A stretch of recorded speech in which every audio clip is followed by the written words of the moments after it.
Yes. Oh, baby. Oh, you know what that sound means? My friend the Paddock F1, Greeny and the Cheese. Round 8 of the F1 circus takes us to that famous little principality on that French Riviera. It's time for the glitz, the glam, the models, the supercars, the super yachts, the parties. It's Monaco, baby. Oh, yeah. In what are you doing in Monaco? Maybe you want to check out the Prince's Palace. You go take a little tour. Maybe say hi while you're there. Or maybe you want to go to the Oceanographic Museum. They got some grand turtles there that are endangered to check out. Or, of course, you have to go to Casino de Monaco. Put that money on Red 16 and upload the girls. That's right. This ain't no travel show. This is an F1 show when we're racing the iconic Monaco Street Circuit, 2.07 miles around those famous 19 corners. Some of those include Sandevaux, Massenet, Casino Square, the Hairpin, Portier, the Tunnel, the Back, and Rascast, to name a few.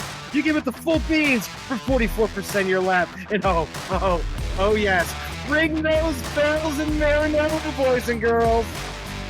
What a race we got today. Leclerc was on pole. It's Ferrari's 250th in Formula One.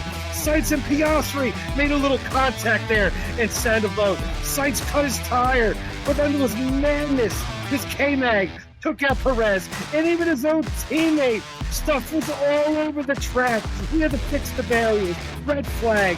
But Sainz, like a cat, gets a second life. But he gets to restart in third. Leclerc gets off, and off and away he goes. And that was the end of that. His first win at his home race. Bring it up, baby. Piastri second. Sainz third. We're caffeinated. We're medicated, Greeny. Good day, sir. Good day. If I told you at the beginning of the season that we'd have 4 different winners of Formula One races by Monaco, and Sergio Perez wasn't one of them, I think you'd be shocked. But here we are. Yep.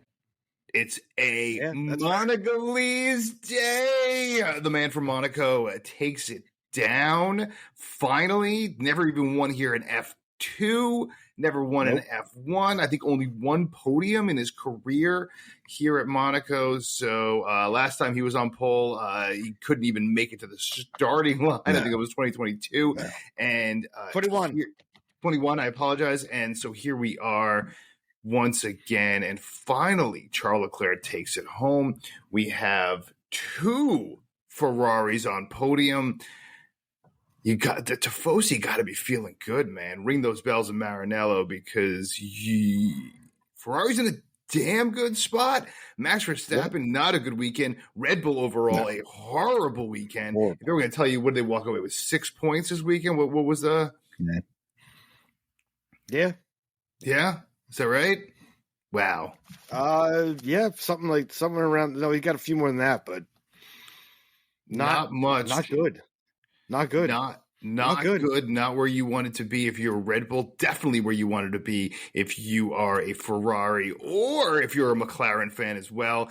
Building up those points and making it a little bit tighter on Red Bull. Not the weekend they wanted to have. Makes it everything more interesting, though. I'll tell you that much. And like we said, 100%. After this week, Monaco is just its own beast. And after this week, really, I see on the calendar, Red Bull could turn it around and double podium in 3 of the next 4 races and end this season pretty quickly. But there is hope heading into Canada that the Ferraris or the McLaren will give this Red Bull team a run and make this season interesting. Hopefully we are not in a situation where we have nothing left to root for by the time we hit break. That's just all I'm asking for. That's all I'm asking for. Just go into break with something to race for. We can talk about the crashes and the insanity there, but before we get to any of that, again, Charles Leclerc, congratulations. Finally getting the monkey off his back and winning his home Grand Prix. And, only one of 2, I believe, Monacolese drivers in history to race Formula One. I know they all live in Monaco, but let's be real, he's the only guy who was born there and is actually a citizen of Monaco. So the principality of the dot on the map on the French Riviera, good for him, man. Carlos Sainz got lucky as hell early on. And let's go back to the beginning of the race now that we just talked about the end of the race and what's going to be the headline, and that's the big crash. What the heck happened? You already have Esteban Ocon is already have a 5-grid penalty going into Canada. I believe that was just announced an hour ago here, something like that. So he's going to have a 5-grid penalty before that race even starts. That's the last thing Alpine needed is they finally get on the board. Williams finally gets on the board and puts some points up, and here we are. So what did you see from your perspective going into that red flag, as you knew there was going to be a red flag? You almost put money on that. We'll get to that later. But you knew that red flag was coming, man. And I don't think anyone thought it was going to be halfway through the first lap, but you never know when a red flag is going to happen, especially at Monaco. What happened? Break it down for us. Who was right? Who was wrong? And what does the next race look like after that really terrible accident? I mean, everybody came away okay, so that's great to start with. But just heading up the hill, K-Mag stuck his nose in there. Perez didn't think he was there and moved over, and bing, bang, boom. Parts are flying. It was a hard hit for Perez, though. That car was destroyed. But yeah, I don't think anything was taken from it. K-Mag is praying he's not going to get any penalty points for that, because if he does, he'll be suspended for Canada. When was the last time you heard of a driver being suspended for penalty points in Formula One? How about that? I should have put that on the Quizmaster's cockpit this week. Like that's I haven't seen. I can't remember the last time that even happened, to be dead honest. But I don't see that happening. It was kind of, opening lap racing incident kind of thing. He didn't think he was going to move over there heading up the hill, but Perez did. And Perez didn't think his was up beside him that much, because you did see in the replays that he did look over into his mirror looking in that direction. But I guess he thought he was fine and didn't think Magnussen was closing that quick. Racing incident, crazy incident. Don't usually see incidents there. To be honest, at Monaco, it's usually not one of the spots you would see something, but everybody walked away okay, so that's great. All you can ask for. I mean, all the drivers were asking right away, is everybody okay? So, because that was a pretty hard lick that he took, but that's pretty much what I saw out of it. But yeah, relatively opening lap. Relatively speaking, to be honest, they got the track up pretty quick again, especially where the accident was, as you mentioned. That's not a place where they're set up to take a car off track, but they got up there. They got the car off track pretty quickly. They fixed everything up, cleaned everything up pretty quickly. I know I was on the phone with you immediately, and we didn't know how long it was going to take to clean this mess up. Could have taken over an hour, legitimately. But they got back in the 88th red flag in Formula One history, and you don't see them often, man. You really don't see them, but you smelled it. The odds were like begging you that there was going to be a red flag today. Really, really. And most street courses, you have a way better chance of seeing a red flag, because it's one, you got to clean the mess up, because there's not a lot of places you can't send cars off. A lot of places, because there is nowhere to go off, because there's walls everywhere. Yep. And it usually can take longer to get the car off just because of that reason too. So, I mean, it's more common to see them at a street course, especially in Monaco, but Monaco also does a great job of positioning cranes ahead of time in the places that you would usually see something happen, so that they can get the car off super fast. They are the kings at doing that, to be honest. Of removing a car, the people who work at the Monaco Street Circuit are probably the kings of the world in that regard, to getting a track back in racing condition faster than most other places do. Yeah, 10% of all red flags in Formula One history have happened at Monaco. How about that? How about that stat? Yeah. Hopefully that wasn't part of the sounds about right. The Quizmaster cockpit, which is coming up. No, that was not that was not one of the questions. Momentarily, sir. But here's something for you, sir, because you want everything to be still going at the end of the season. Leclerc is now only 20. Well, absolutely, but Leclerc is now only 23 points behind Max. That's big. That's big for this. Last year at this point, it was over. Sayonara. No driver. No driver was with.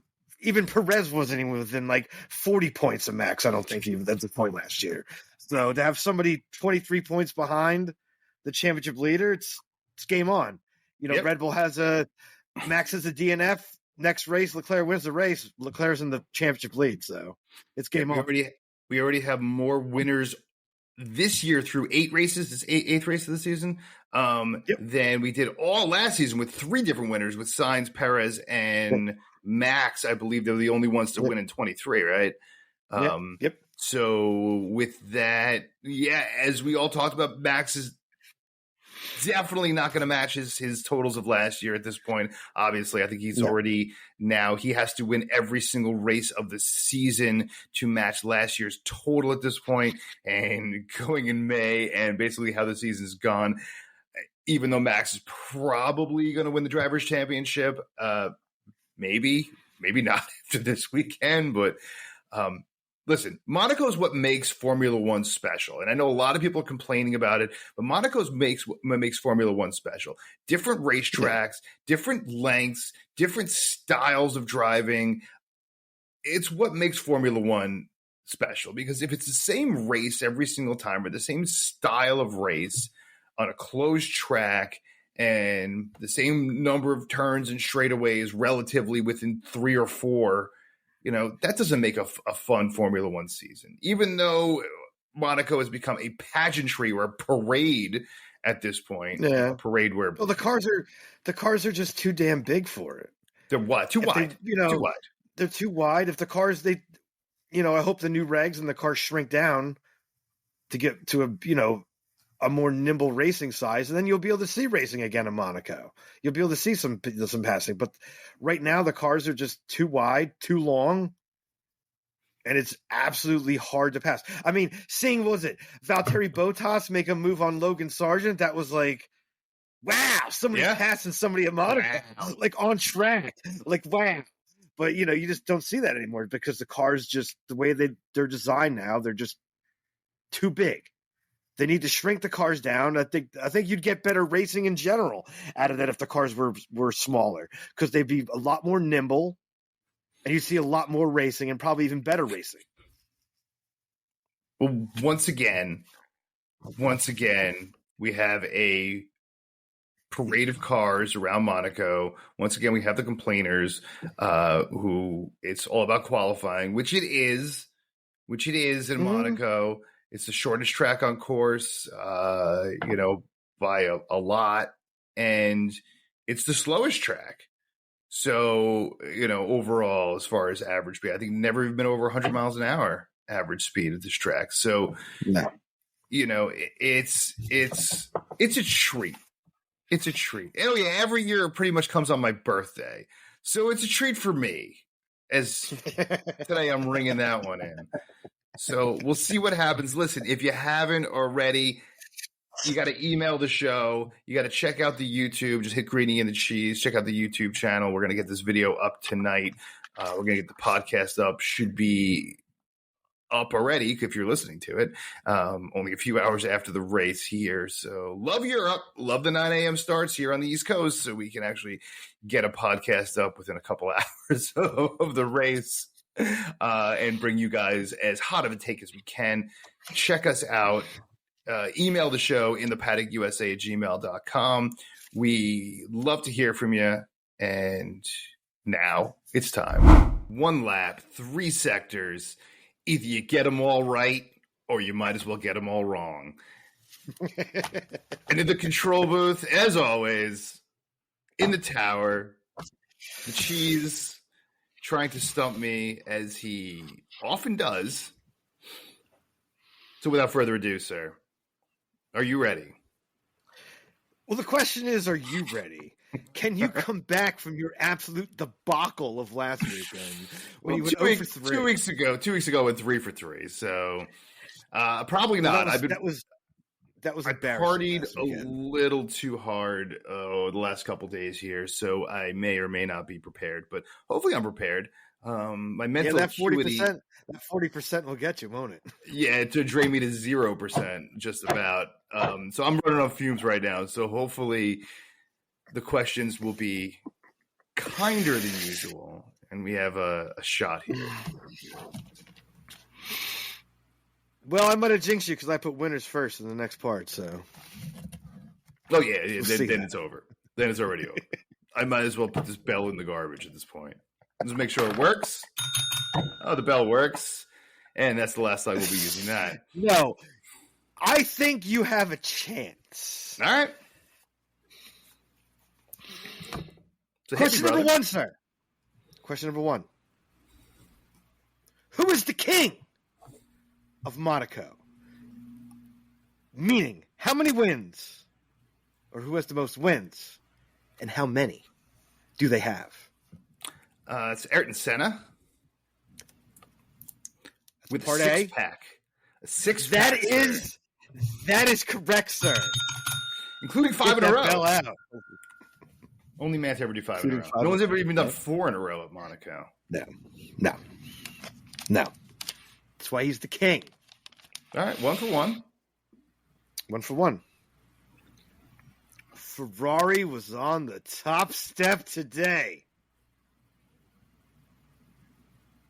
But prior to today, when was the last time Ferrari was on the top step at Monaco? Ooh.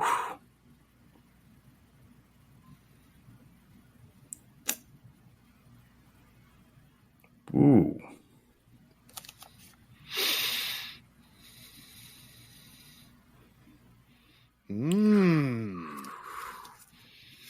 Got to go way back, probably. I don't know. I don't think it was Schumi.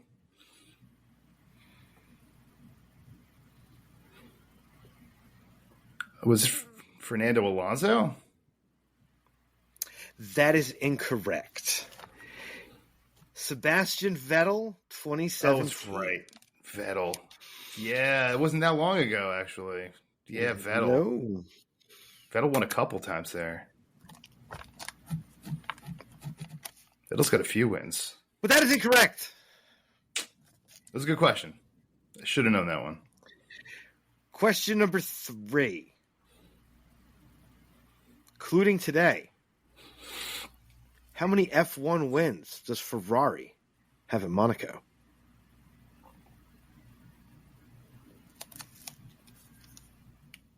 Eight? That is incorrect. The number is 10. I was doing quick math in my head. I knew it was going to be a guess. Look at you with a Ferrari heavy. I should have done a lot more Ferrari brushing up. I should have known that was coming after Ferrari won today. I really should have known theme of the day, sir. That is the theme of the day. Theme of the day. Makes you happy, man. You're not wearing red, though. You're wearing no red. I got there's a little red in the tool here. There's a little red in the tool. Disappointing. I don't usually wear expecting. Red. Well, not until Ferrari gets a double podium in Monaco. It's not every day. Said red flag flies, son. I mean, it's red, white, and blue day over here, so. It is. After right before we came on here, I was watching the delayed Indy 500 and realized that I really need a pair of American flag overalls in my life, as many of the individuals had for Indy 500. I don't know if I could pull off the American flag overalls. You could pull it off. I don't think you could pull it off, sir. I don't think you pull it off. But you were only 1 for 3. But you're only 1 for 3 here today, so you know what that means. That takes us right into losers. All right, let's go. And there's a whole heap of them this weekend, to be honest. Where do I even want to start? I'm going to give it to Ocon. I mean, the guy got a penalty, but I don't know, while he's putting on his pants. I mean, he's putting on his trousers, and he finds out he's got a 10-second penalty. But I don't know what the hell he was thinking. You know, and you hit your own teammate. You go over your own teammate, and you trash your car like a fool. Like, embarrassing. That was absolutely embarrassing. Red Bull, just all-around bad weekend. 8 points. Max gets 8 for finishing 6th. Car was bouncing all over the place. I mean, absolute struggles with that car. Couldn't get anything going with that. Perez, way in the back, got stuck in K-Mag's madness. Bad weekend for Red Bull. I'll stop there. I mean, I could go on. There's a whole heap of them.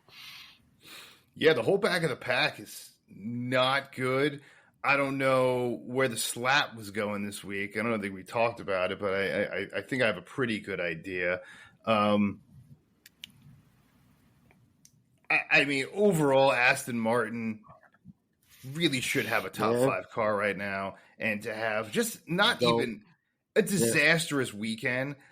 Although Lance Stroll probably had the best move he's had all year in dropping that tire, his rear left tire, right in the right spot to avoid any issues on track continuously. So as he's pulling in the pits, I think that was a total accident, but it's definitely the best move he had all year so far. Not good. Well, and Fernando Alonso. He hit the wall on the Nouvelle chicane. So Fernando Alonso was all over the place. I don't know if it's the car or maybe Fernando is just trying to make Lance Stroll feel better about how bad of a driver he is. But Fernando was all over the track. He did not look good at spots. He was on the curbs. He was kissing the wall a little bit. He was kissing the side there. So, and that's after he had a terrible qualifying. So Fernando's got to get it together. I think Canada's Montreal's a much better track for him, and that's a home race coming up for Lance Stroll. He was second. He was second on the grid last year in Monaco. Disastrous. He knows how to drive Monaco. He's won at Monaco. So it ain't the track. It's got to be the car, which has been developed in the wrong way. Or I know they say they got more upgrades coming that they brought like a couple weeks. They brought in Imola. That was the first step of this massive upgrade package they have coming. But right now, the car is kind of rubbish. Yeah, it's going backwards instead of forwards at this point. Yeah, and I got one more. I'm going to take a shit on Danny Ricciardo here for a minute because Yuki's getting better and better. I think this car is actually the 5th best car on the grid. The Visa RB right now, whatever cashback app, whatever the hell it's called. It's ridiculous. Make me call me that. Red Bull Jr. So Red Bull Jr., once again, Yuki is on the winning side of things. I'm sure we'll get that in a minute. But Danny Ricciardo just getting outclassed by Yuki over and over and over again. Really, if it wasn't for Haas and the other junk team out there, the steak kick, whatever the hell it's going to be team, they'd look pretty bad. So Danny Ricciardo is lucky to have that seat, and that looks like I said, the 5th best car on the grid right now, and he should be creeping up in points or getting a lot closer, and he's not. And those are my losers. Which what the slap's going to be then, but for those who follow the show, no, I got a whole bunch for that. I got a whole bunch. You got a whole bunch of slaps, so we'll share the slaps around. We'll share the slaps around. But let's go to winners. Let's be positive. It's Monaco. It's my birthday. Let's get some winners in here. What do you got? Well, you could go through the whole bunch. I mean, you spoke about Yuki Tsunoda performing well. You got give it to Yuki another top 10 finish. Ferrari, you could say 1-3 finish. McLaren 2-4. McLaren and Ferrari have definitely closed the gap to Red Bull. I think they have Red Bull in a little bit of fear. I mean, yesterday, even after quali, Horner said we have zero chance compared to Ferrari and the McLarens tomorrow. Zero. Yeah. So and it's been a while, man. This is the first time since 2008 McLaren and Ferrari locked out the first two rows and finished the race 1, 2, 3, 4. First time in 15 years, 16 seasons. Belgium 08 last time. So with that, whoa, let's turn a new leaf here. No Mercedes top 4. No. Red Bull top 4. Nope. It's how about that? Wow. Whole new world. Yeah, I mean, it's been a while. It's like I just came out of. It's like I just came out of a vault into the wasteland, and this is going on. Like it's you know, you haven't seen this in ages. Now crawl out from the fallout, man. That's what it feels like. Crawl out from the fallout. Are those your winners? Yeah. I mean, there's a lot of other ones you could take. Yeah, well, I mean, we mentioned Merck. I mean, Merck's still holding their own, and I think I think Russell's getting better here. He's finally living up. And I drove a really good race there on those mediums for all weekend, and forget about just a race all weekend long. You know, it looked like at times that George Russell was slipping a little bit, but he raced really well. I mean, Lewis raced really well, even though he was stuck in 7th, just stuck there, but he definitely was racing well right behind Max. Max was never letting him through, so that was never going to happen. No. And Mercedes overall, they look like they're starting to have it together a little bit. Yep. Toto Wolff's like, I think just looking at Toto Wolff, he looks a little more confident. I think they're understanding where they're placed on the grid and more accepting of where their place on the grid is. They can start working on that. They are the 4th best team on track, but I think they're accepting that. I think they're understanding the car, what they have to work with, and I think they're starting to figure out how to set it up to get what they can get out of it for right now. And they know, and they're getting a better idea of what they need to bring in upgrades to make the car better. But I think they finally might have got an understanding on what direction to actually take the car to improve it. And just to get it set up for each weekend. But Monaco's also a little different here. I mean, you know, Monaco's such a different circuit than even other street circuits. So, yeah, no, for sure. And got to give it to Alex Albon finally getting on the board. Pierre Gasly finally getting on the board. Still haven't passed the. Still haven't passed the Bearman line. This is my new line. It's like the Mendoza line in baseball.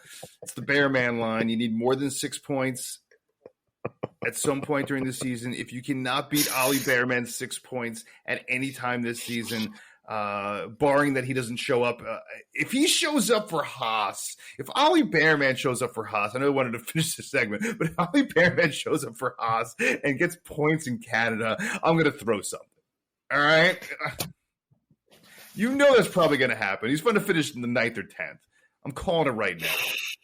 Especially if K-Mag's going to get a ban here. It'd probably be Bearman jumping in there. I think. Yeah, right? probably. Probably.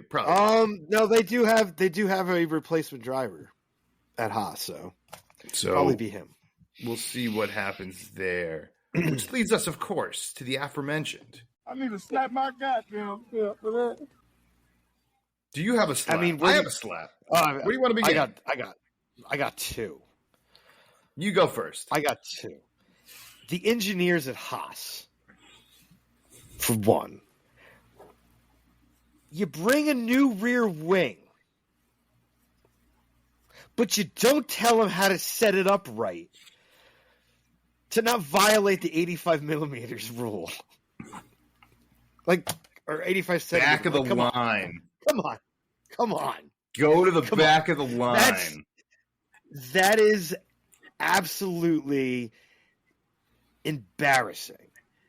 To bring a part and then you don't tell anybody how to set it up right. Wow. No wonder why you stink. I mean, the whole team is a mess. Nobody can tell nobody what's going on. It's a disaster. You got K-Mag, who's the other guy I'm slapping too, driving like a lunatic the last number of weeks. I mean, if he has a job next year in Formula One, whoever gives him a contract, they need to go out and slap them goddamn selves too in the face. Because damn. Yeah, Haas this weekend, especially today, was like the guy you don't want to invite to the party, but you invite him anyway, and you're like, yo, man, it's going to be cool. It's going to be cool. They're going to be all right. And immediately they walk in and spill like the punch everywhere, or like drop the cake. Like, I told you not to bring that guy. Sorry. Who we going to blame? All right, legit. That's where Haas is, and I'm a Haas fan, so I told you when they had early success in the season, just like last year, they don't know how to maintain success. It's not easy having success, but it's even more difficult maintaining that success. Like that's why something like Mercedes having 8 straight constructors championships, these amazing streaks of Max or Lewis winning 4 in a row, or when Seb won 4 in a row. It's really, these are really difficult things to not just win but continue to win and continue to look good. They make it look easy, but it's not. It is far from easy, and yeah, that's really it. It's not easy to win over and over again. So they make it look easy. But yeah. Haas makes everything look difficult. And it's a clown show. It's a clown. What do you think? One, Hulkenberg got the hell out of there the first chance he could. Bang. He's gone. He even says on the radio, well, that was absolutely unnecessary, talking about his teammate after he gets caught up in that mess today. I mean, K-Mag and Haas is just a train wreck, and it's a train wreck right now. It's a train wreck. Top to bottom, they stink. Ah, yes. Oh, you know what that sound means? It's best damn time of the week, boys and girls. Time to take that fantasy ride to that fantasy island of Green Tube. The beer flows like wine, the wine flows like beer. And the cannabis, oh yes, grows as far as the eyes can see. Look at it out there. Green and luscious. Take a little whiff. You know what? I'm going to take another one because this week's extra special. That air smells fantastic. Take a little walk to the top of the hill, just like a Monaco, baby. Casino at the top. Are you cashing in or are you checking out? I'm cashing in, baby. That's what I'm doing this week.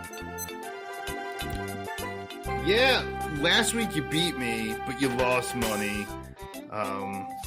This week, total domination. I went 1 for 4. But you, sir, like Meatloaf said, 2 out of 3 ain't bad. I want you, I need you, but there ain't no way I'm ever gonna love you. Don't be sad, baby. Classic guy, Meatloaf. Classic. Freaking Meatloaf, man. Freaking Meatloaf, bro. Mr. Loaf. All right, so you are, I didn't even do the math, but you were plus 275. You had the trifecta again. I think that's back-to-back trifectas, sir. You, sir, are in fuego. Which is Spanish for hot. So it's nice on the trifecta. Plus 275 on that. 2 Ferraris on podium, plus 100. So you double dipped there on the trifecta. And 2 McLarens on the podium, so you double. You gave yourself a backup there, just in case Lando Norris snuck through. So you gave yourself a back door. Very clever. So you lost 50, but 150. So you're plus, like, I don't know, 400 greeny bucks this week. Myself, I did win 2 Ferraris on podium, plus 100. I went with the long shot Max win because you never freaking know with Max Verstappen. I thought plus 1,200. That's a nice number to put a little bit of money on. It did not work. That's worth a gamble. It didn't work, but that was, as far as gambling goes, plus 1,200 for a guy who has won here twice already, going with Max Verstappen. And I went with the Leclerc, Piastri, Norris trifecta, thinking Lando was going to sneak in there. I got pretty excited early on when Sainz looked like he was going to be out of the race early, but came back, switched tires, came back, and got very lucky with that red flag. And I really thought Alex Albon would continue his streak of no points, so I bet against Alex Albon plus 162 with no points and lost that one. So I only lost 50 greeny bucks this week, but you're like plus 400, so that's a big delta there. Another 450 greeny bucks up as you continue. I think you're 1,500 greeny bucks up as you continue, very un-Max Verstappen-like, to extend your lead on me. I'm going to have to hit a couple trifectas, and you're going to have a couple no money weeks here coming up because I might be done by the break this year. So I need to spiff up myself. And excellent job. We were neck and neck until the last couple of races here, and then you have started to gain a sizable lead. So congratulations to you. Got hot at the dice game, baby. How did the dice game? It's a long season. We still have 16 races left, so a long season to go. We're only a third of the way. Hit that red 16 today too. So that red 16, baby, at the top of the casino, at the top of the hill in Monaco, and the casino at the top of the hill in Greentopia, which is right down the street from Monaco. The apartments are a little cheaper, though. Not like just a little bit. Not like Charles Leclerc's new pad, 17 million euros for his new pad there.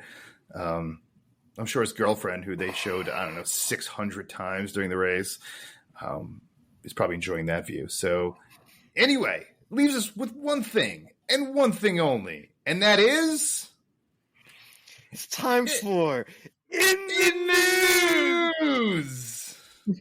In the news. I only really got a couple. I don't really got that much for you this week, to be honest. It's all right. I only got a couple things. Your thoughts on the Senna livery by McLaren this weekend? It was all right. I mean, I thought it looked a little too close. I thought it looked a little too close to the old. Was that the old Jordan with the old? Yes. That's what I was thinking. Yes. With the old camel marketing on that bad boy. It reminded me a little bit too much of the old Jordan. Then, I mean, the colors were nice for the Brazilian flag, but I thought it looked a little too much like the Jordan. I thought I was seeing camel on the back of that car. That's what I was seeing. Looked a little like a lemon, but didn't drive like one. So, fortunately for McLaren. Yeah, it was all right. It's livery. Yeah. It was a decent job. It just looked a little. Looked a little too much like the Jordan. Yeah, at least they didn't try for like a powder blue Ferrari or something like that. So, God, just don't make me just wait for that one. Pay them enough money, they'll do it. Here's a little. Here's something to add a little spice. I don't know. To me, it sounded like he was taking a shot that it's more the car than the driver.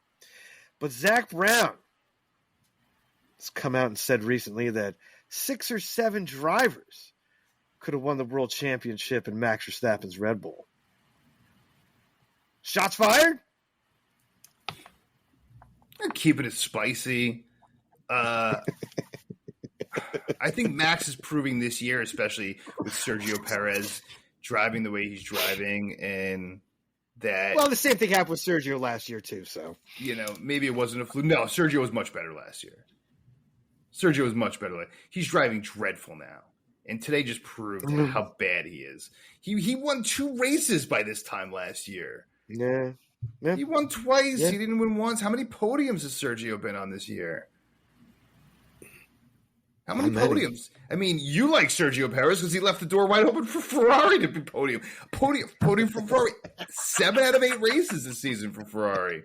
Of course you love it. It's like if you have someone at work that does your job for you. And you're like, yeah, I love that guy. Love that guy. Love that guy. He does my job for me. Of course I love him. We get a case of Omaha steaks for his birthday.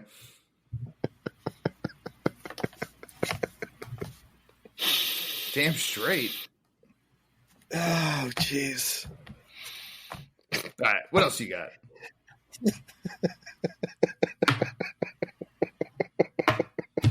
Doing his work for him.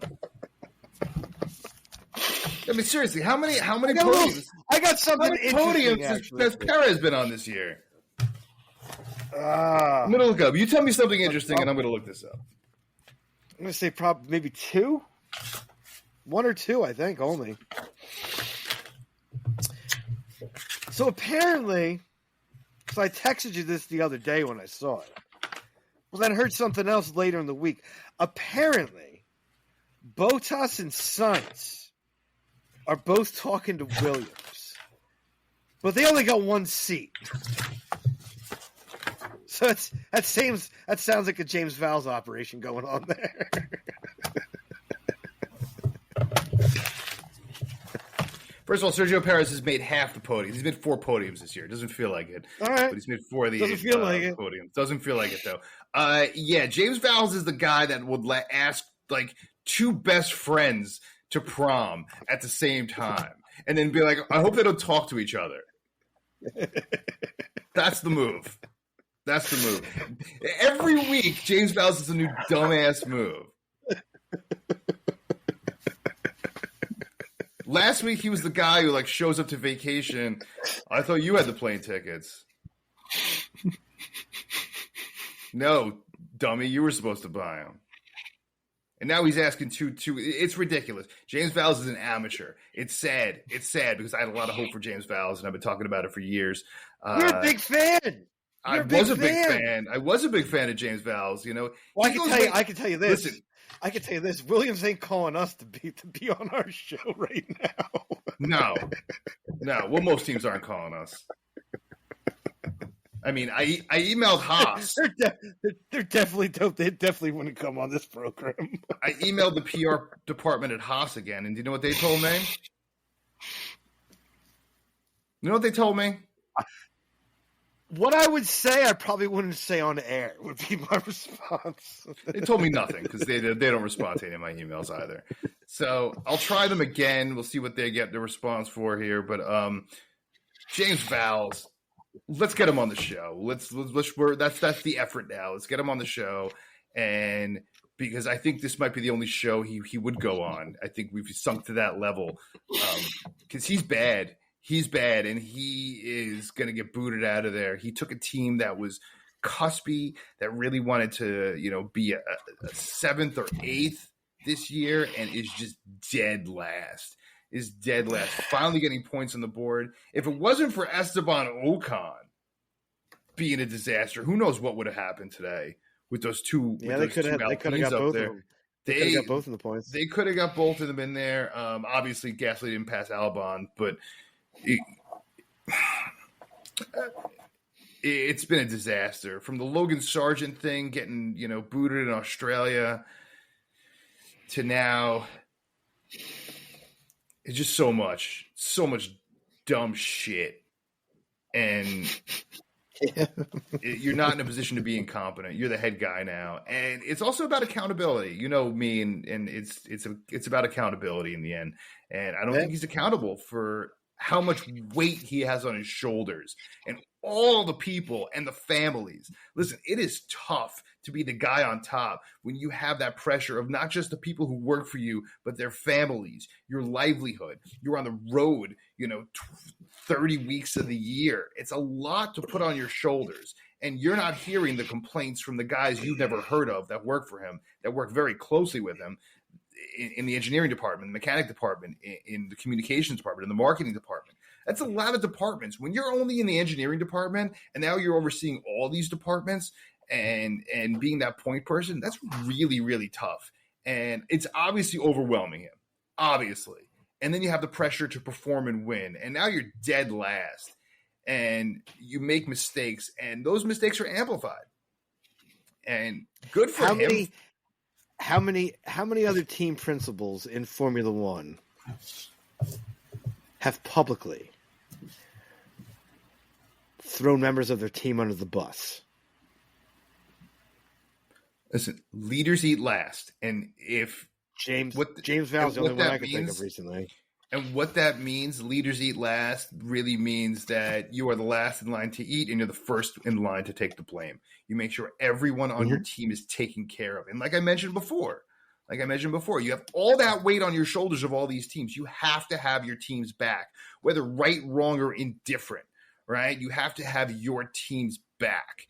You know, we're seeing, and I'm not going to get into it, but you see like the Harrison Butker thing here in the U.S. with Kansas City, and everyone's like, oh, the media is like just trying to get everyone to say something, regardless of what their teammates and their coaches and everyone feels and what they say behind doors to this person. They're not saying it in public, and regardless if everyone on that team hates him, there's nothing said in public because they know what they're doing and they're a professional team. Maybe behind closed doors, there's other conversations, and there probably are other conversations, but we're not privy to them because they know how to act professionally. And James Vowles is yet to understand that. I hope he understands that one day. I think he has the potential to be good one day. He's making a lot of mistakes right now, but if he sticks with it, I think he'll get through it in a couple of years. But he's right now a disaster. And I just hope he's learning from his errors and mistakes and eventually gets better. Yep. And that's in the news. That is in the news. So, sir, we mentioned many times on the show, but where are we headed next? A fortnight's time. Montreal, Canada. Here comes the circus. Circus is going Cirque du Soleil island is coming to town. The little island out there in the St. Lawrence River. It's almost our home. Jacques race. Villeneuve. It's the closest race to us. So, actually, yeah, but they don't like us up there because we speak English. So, and the only part of Canada that actually does speak French, lunatics. Le Pew. Yeah. That's what I'll say. All right. We will see everyone in 2 weeks' time, and we'll probably throw up a show next weekend. Sorry we didn't get a show the other weekend on the off week, but we'll probably throw up a show next weekend, catch everyone up to a little in the news segment. I'm sure there'll be more in the news after this freaking disaster this week, so probably plenty to follow up on. So if there's stuff to follow up on, we'll get it to you next week. If there's not, we'll see you guys in 2. Thanks, everyone, for listening. Once again, it's nice to see us on the Apple charts continuously, and it's all because of you guys. Thanks for coming in. Thanks for checking us out, and we look for you guys in 2 weeks or 1 week, or maybe before that if something else pops up. We'll see. As always, stay medicated, my friends. Peace.